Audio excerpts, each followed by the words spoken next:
1 maj, dita ndërkombëtare e punëtorëve, është një moment reflektimi dhe vlerësimi për punën dhe sakrificat e atyre që mbajnë në këmbë shërbimet publike të vendit. Pikërisht sot me mua këtu e kemi zotri Afrim Muça, që është përfaqësuesi i sindikatës së transportit publik, ku do flasim për problematikat që hasin punëtorët në këtë sektor. Përshëndetje zotri Afrim, faleminderit që pranuat që të jeni pjesë e emisionit Ritmi i ditës. Përshëndetje. Atëherë mund të na thoni çfarë domethënie ka për ju dhe për punëtorët dita e 1 majit? Po shiko, domethënia shumë e madhe, po a e respektojmë na si punëtorë ose sindikalistat, do të shohim në vim edhe si shkon puna, po si shoh punën, pak si vështirë është, a domethënia është shumë e madhe, nuk është vetëm një vit, është prej viteve shumë më herët, ashtu që mundohemi. Si është festuar të themi kjo festë, kjo ditë në sektorin e transportit publik? Zakonisht e dim që çdo herë për festën e 1 majit disa festojnë, shfrytëzojnë ditën e lirë për të dalë me familje, por ka dhe punëtorë të atill që protestojnë për drejtat e tyre, për kushte më të mira në vendin e punës. Po shiko, secilin vit ne e kemi festu jo me skara, po kemi dalë në protesta.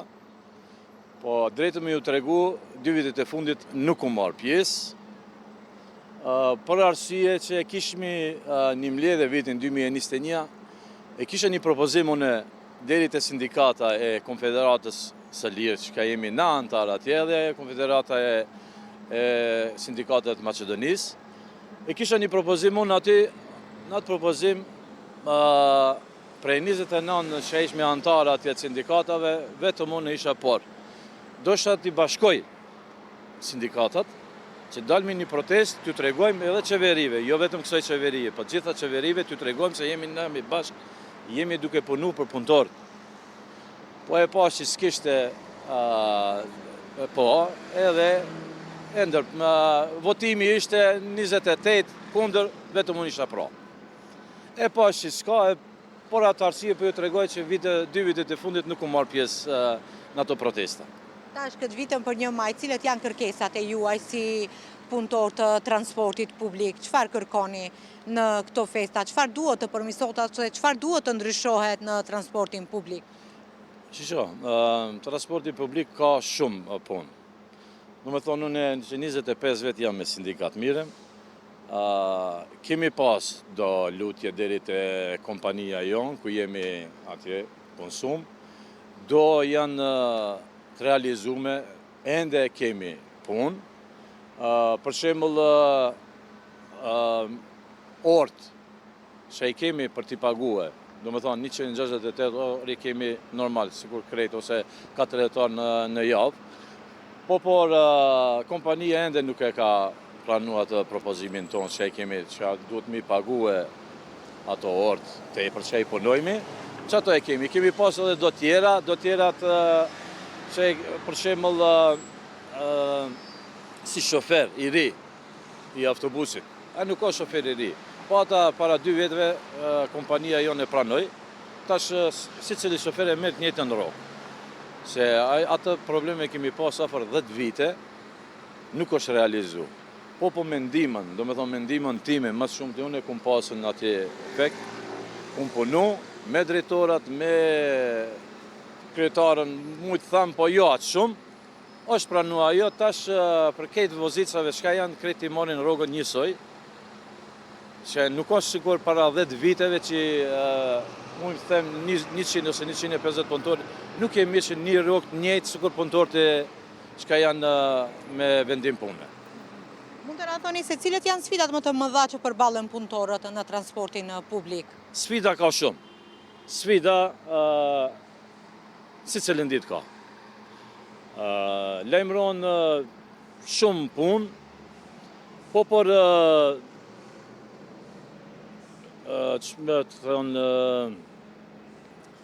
vendimet shka i marrin kompania, nuk është taj vendim shka neve na i bën atë merakin ton, shka duhet me realizu.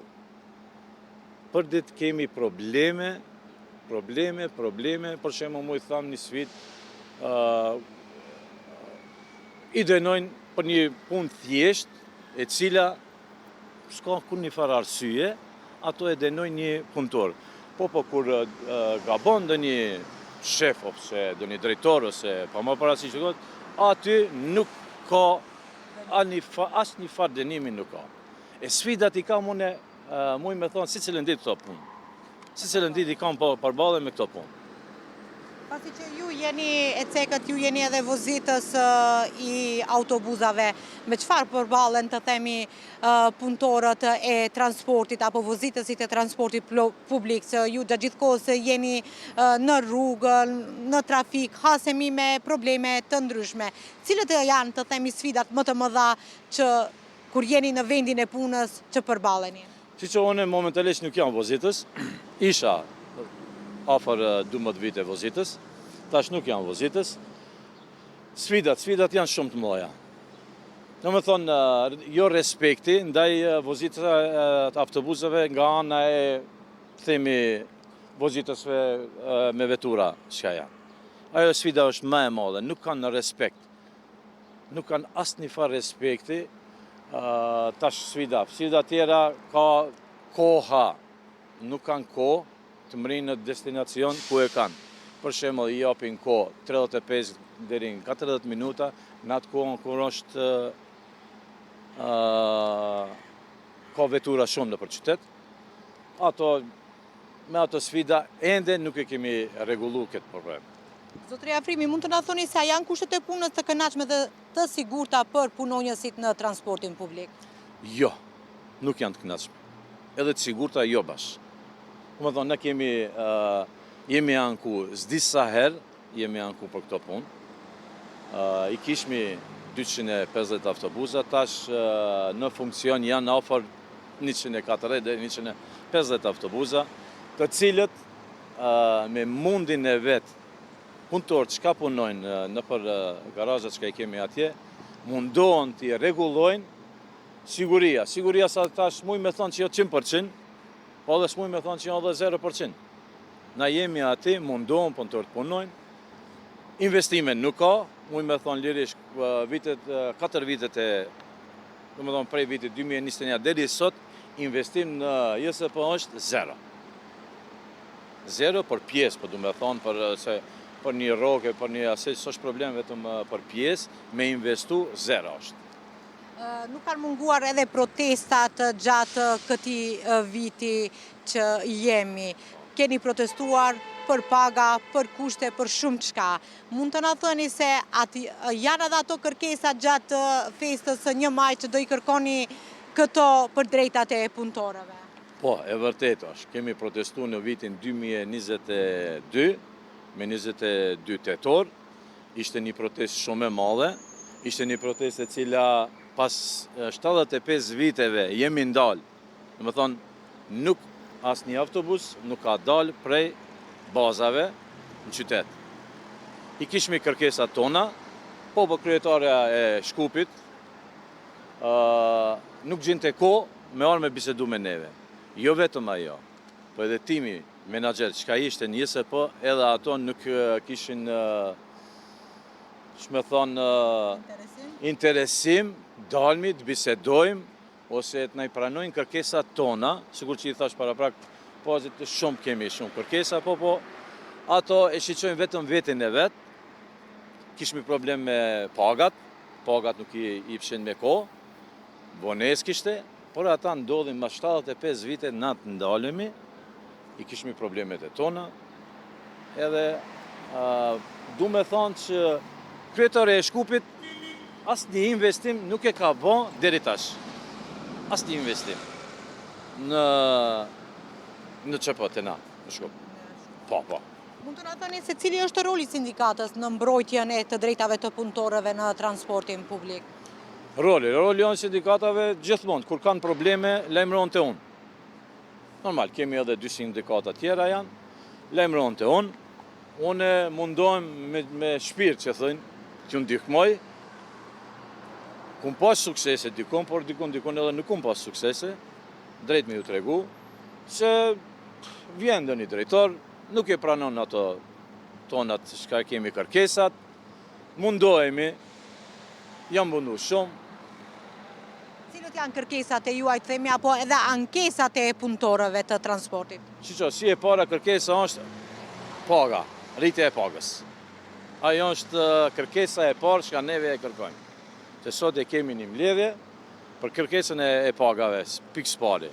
E kemi ata sigurimin, normal, tjetë sigurimi i autobusit, duhet më ka një sigurum, mos kemi probleme me ato.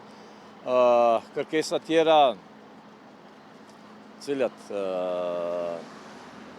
pagat e orëve, do më thonë shtesë që i kemi punojmë edhe ato të ne i pranojnë, ato ende nuk i kemi realizu, kam premtime që mujnë me thonë 2 vjet e fundit, po ende nuk është realizu edhe ajo. Paga natën që punojmë, ka normal punëtor që punojnë, edhe ato nuk janë të realizume, po du me thonë duhet një pagë më e madhe të paguhet, që ato janë kërkesat, momentalisht këto janë. Kemi ende shumë kërkesa, po duhet të realizohen. Po. Themi këto janë prioritare Po, një... prioritare këto janë, këto e vetëm e primene, për mua e kam prioritare vetëm pagën. Se paga me të vërtet për vozitësit, po foli për vozitët më shumë, se unë jam për vozitës, jam 35.000 denare kanë rroga. Është një pagë që mos me ta marrë menja, unë s'mujt i kuptoj si mundet. Për shembull, gjithmonë sindikate kësaj Konfederatës Republikës Maqedonisë, SMA që e thojnë, ato gjithmonë një koshnica që e thojnë, kushton 60, 62.000, 63.000, a vozitësi i ka 35.000 denar. Gjithmonë i kërkojnë ato, unë edhe i kritikoj kur shkojmë mbledhjet e atë i thamë, nuk mundet ju vetëm për sy e faqe që thonë, dalin me djume, të regojnë, po, që ka që është, 60.000 dinar, duhet. Po mirë, paga ku është? Paga në 35.000 dinar. Që kjo është ajo dhimbja më e madhe për mu. Ato tjera punë që ka bisedum pazit, ajo ishte tjetër, ajo regullohen me ko, po paga është më e madhe. Është smundja më e madhe. Të themi edhe motivim punëtori. Normal, si mës të ketë pagën me ko, pagën e mirë, ajo motivim, vem me qef punë. Unë e mbaj mend vetëm një vit të njësë po, që jam gati 26 vite këto, vetëm një vit, 2009-2010 që e kemi pas pagën shumë të mirë. Po, kryetari atë hershëm Koce Trajanoski, na i uli pagën, 17%. Prej atërit na kemi probleme pak. Prej atërit kemi probleme. Mund të na thoni sa e fuqishme është zëri i sindikatës në negociata me institucionet? Ju e cekët edhe më herët që interesimi edhe nga kryetarja e qytetit të Shkupit nuk është aq shumë i madh për të ulur me juve për të biseduar. Sa keni bashkëpunim të themi me institucionet përkatëse? Siqo, për kryetarin e Shkupit mund të them tash me një herë që bashkëpunim zero. Ndim zero. Vetëm kur e kum pas rastin 2023 me janar, me 22 janar, në qytetin e Shkupit, ndoshta e keni pa krejt, atëherët me atë kryetarin e Këshillit Trajko Slavevskin, i kisha unë një duel ashton, u mundova me gjithë shpirt, t'i fitojmë ato pare, ato subvencione që i kishim i fitu 11 milion euro, po edhe për ato subvencione të gjithë punëtor dollëm në më dhamë për kraje, po, prej saj, as një faliminderit nuk e pata. As një faliminderit. E tash, për atë fakt thamë që prej saj nuk priti kur gjo. Ama heq bukvalisht. Dhe sa të ndrohet aja. A sa i përket sindikatave, për kraje, po kishim, kur ishim 2022 në protesta, po, erdhen të dy kryetartë, KSS, po edhe SSM-s, erdhen me mua, aty më dhamë për kraje, kur t'japim për kraje, 2 sindikatët, që ka janë në Republikën e Maqedonisë, është edhe ne jemi të fort, edhe punëtorët jemi të fort. Kur t'japim për kraje, po, qëse ato nuk vinë, nuk t'japim për kraje shumë e lishtë. A janë marrë parasysh kërkesat e juaj? Çdo vit që i bëni të themi të njëjtat kërkesat? Të njëjtat kërkesa, me të vërtet çdo vit i japmi, po parasysh, do të bëhet. Do të bëhet sa problem ta rregullojmë se firma, kompania, thamë është në humbje, ta rregullojmë. Na kompani kur nuk mujmë me rregullu. Është për 10 milion në humbje. Vetëm për naftë po foli. për tjerët se nuk e di. E si shmunës me rregulluti për një vit, për me t'i premtu e me t'i dhënë këto... Po. Mund të na thoni se çfarë do dëshironi të ndryshonte për punëtorët në këtë sektor? Në të ardhmen. Në të ardhmen, pres diçka në zgjedhje lokale, qofse vjen ndonjë kryetar apo kryetare, nuk e di tash kush vjen në Shkup, priti shumë,